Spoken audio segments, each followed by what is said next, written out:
కానీ ఒక ఆడపిల్లకండి అంటే అబ్బాయి సొసైటీలో ఆ, ఏది ఉన్నా ఎవరి సపోర్ట్ ఉన్నా లేకపోయినా ఈజీగా అమ్మాయితో కంపేర్ చేస్తే ఈజీగా గెటన్ అయిపోగలుగుతాడు.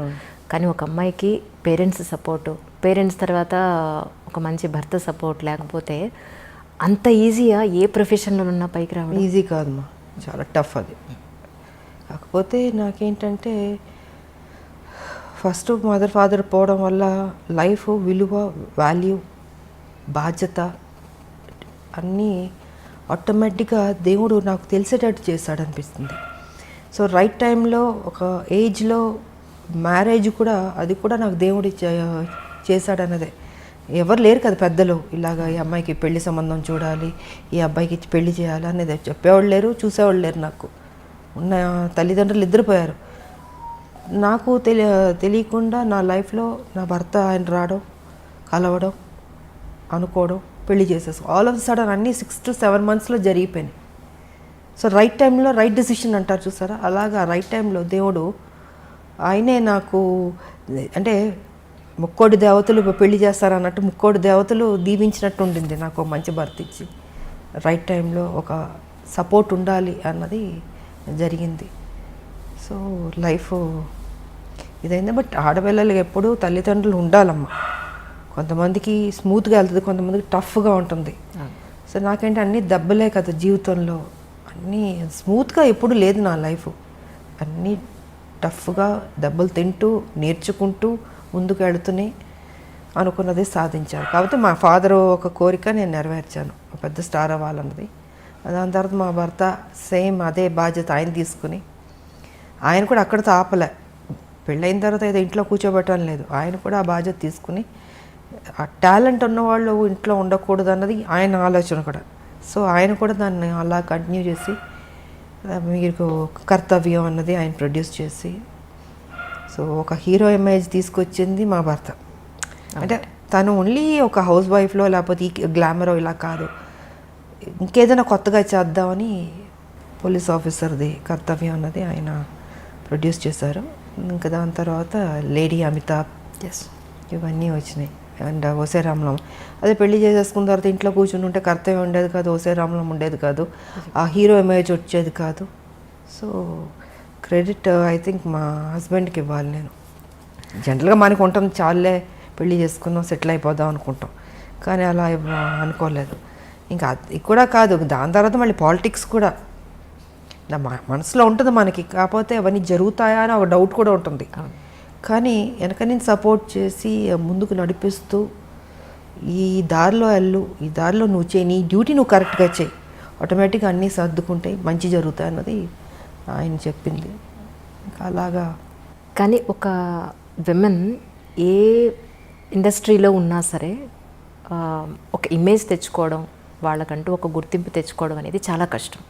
అందులో గ్లామర్ ఫీల్డ్లో, ఫిల్మ్ ఇండస్ట్రీలో ఒక హీరో ఇమేజ్ అనండి, అది కమర్షియల్గా అయినా సరే లేదంటే ఒక వాల్యుబుల్ పాయింట్లో అయినా సరే, మీరు ఒక హీరో ఇమేజ్ని అప్పట్లోనే హీరోలతో సమానంగా మీరు రెమ్యునరేషన్ పాయింట్ ఆఫ్ వ్యూలో కానీ మీ ఒక మాటకు విలువ కానీ అప్పుడు మీరు అంతా సంపాదించుకోవడం అనేది మామూలు విషయం కాదు యాజ్ ఎ విమెన్. సో అదంతా ఈజీ అండి. ఒక అమ్మాయికి ఒక హీరో ఇమేజ్ని తీసుకొచ్చి ఫస్ట్ థింగ్ ఏంటంటే మనం మెంటల్గా ప్రిపేర్ అవ్వాలి. హీరోలు ఫైట్ చేసేది మనం చూస్తాం. ఇప్పుడు మేము హీరోలు పక్కన చేసేటప్పుడు కొన్ని సీన్స్లో వచ్చి హీరో ఫైట్ చేస్తుంటాడు, మనం రియాక్షన్ ఇవ్వాలి. అప్పుడు అనిపించేది అయ్యో పాపం ఇంత కష్టపడుతున్నారు, ఇంత ఎగురుతున్నారు, కొడుతున్నారు, దెబ్బలు తగులుతుంటాయి వాళ్ళు కూడా. అలాంటిది నాకు వచ్చేటప్పటికి నేను అసలు ఫస్ట్ నాకు కొంచెం టైం పట్టింది నేను అడ్జస్ట్ అవ్వడానికి. అంటే ఆ ప్యాటర్న్లోకి తీసుకురావడం, నా ఫిజిక్ కావచ్చు, నా ఆ స్టైల్ కావచ్చు, ఒక మహిళలా చేసినట్టు ఉండకూడదు. అంటే ఒక హీరో ఒక రఫ్ అండ్ టఫ్ ఆ బాడీ లాంగ్వేజ్ తెచ్చుకోవాలి, దాంట్లో ఇమిడిపోవాలి. సో ఇట్ టుక్ టైం నాకు అది అడ్జస్ట్ అవ్వడానికి. అండ్ ఫస్ట్ పిక్చర్కి నా ఫైట్స్కిను సెకండ్ థర్డ్ దానికి ఇంప్రూవైజ్ చేసుకుంటూ వెళ్ళాను. సో ఇంకా దాని తర్వాత ది బెస్ట్ అన్న పేరు తెచ్చుకున్నాను నేను. అండ్ ఇంకోటి ఏంటంటే ఎందుకు చేయలేము, మనం చేద్దాం, రిస్క్ అయినా పర్లేదు. అప్పుడు మాకు ఈ గ్రాఫిక్స్ అంత లేదు, సో ఏదన్నా కూడా ఒరిజినలే ఉండదు. డూప్ లేకుండా చేసేదాన్ని. చేద్దామని మాస్టర్లతో కన్విన్స్ చేసి ఇంకా సాహసాలే అన్నీ. ఎంత 20 అడుగులో 30 అడుగులు దూకమన్నా దూకేవాళ్ళం. మళ్ళీ గన్ ఒకటి పట్టుకుని దాంతో షూట్ చేసుకుంటూ మామూలు కాదు అసలు. సో ఇలాగా ఇంప్రూవైజ్ చేసుకుంటూ ఇంకా బెటర్మెంట్ చేద్దాం అన్నది సినిమా నుంచి సినిమాకి బెటర్ అయింది నాకు. సో నన్ను నేను ప్రూవ్ చేసుకోగలిగాను. ఒక యాక్షన్ హీరోలే కాదు హీరోయిన్ కూడా చేయగలుగుతుందని. మళ్ళీ దాంట్లో స్టైల్ ఉండాలి, అందం ఉండాలి. ఏదో కొట్టామన్నట్టు కాకుండా ఎక్స్ప్రెషన్ ఉండాలి, బాడీ లాంగ్వేజ్ కరెక్ట్గా ఉండాలి, ఫినిషింగ్ బాగుండాలి. అది డ్యాన్స్ కావచ్చు, ఫైట్స్ కావచ్చు, ఏదైనా బ్యూటీ ఉండాలి, న్యాచురల్గా ఉండాలి, ఆర్టిఫిషియల్గా ఉండకూడదు. ఏదో ఇప్పుడు జంప్ చేయమన్నారు ఇలా జంప్ చేయడం కాదు, ఒరిజినల్గా జంపింగ్లానే ఉండాలి, రఫ్ లుక్ ఉండాలి. సో ఇలాగ నా బాడీని నేను మలుచుకుంటూ చేశాను నేను. కానీ ఫిల్మ్ ఇండస్ట్రీలో ఒక అమ్మాయికి గ్లామర్ పాత్రలు జనరల్గా అందరికీ వస్తుంటాయి. కానీ ఆర్టిస్ట్ వాళ్ళలో ఉన్న నటనని బయటికి తీసుకురాగలిగే డైరెక్టర్లు కానీ, అలాంటి సినిమాలు కానీ, అలాంటి కథలు కానీ, you are really so blessed. ఒక స్వయం కృషి తీసుకున్న, వందే మాతరం తీసుకోవాలంటే టి కృష్ణ గారు అండి. అవునండి. ఆయనకి నేను రుణపడి ఉన్నాను, థ్యాంక్స్ చెప్పుకోవాలి. ఎందుకంటే ఆయన ఎక్కడున్నా ఆయన బ్లెస్సింగ్స్ ఉన్నాయి. తనలో ఒక నటన ఉందన్నది నేటి భారతంలో తీసుకొచ్చాడు బయటికి. తీసుకొచ్చి నాకు రావాల్సిన పేరు అద్భుతంగా వచ్చింది. ఓ విజయశాంతి ఓన్లీ గ్లామర్ కాదు, తను నటించగలుగుతుందని ఆ క్రెడిట్ కృష్ణ గారికి వెళ్తుంది.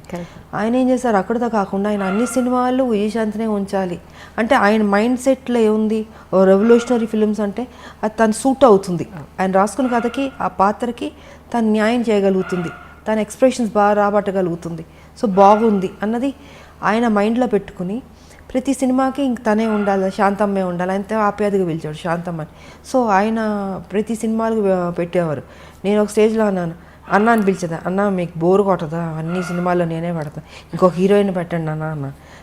లేదు శాంతమ్మ నువ్వే చేయాలి, నువ్వే బాగా చేస్తున్నావు అనేసి.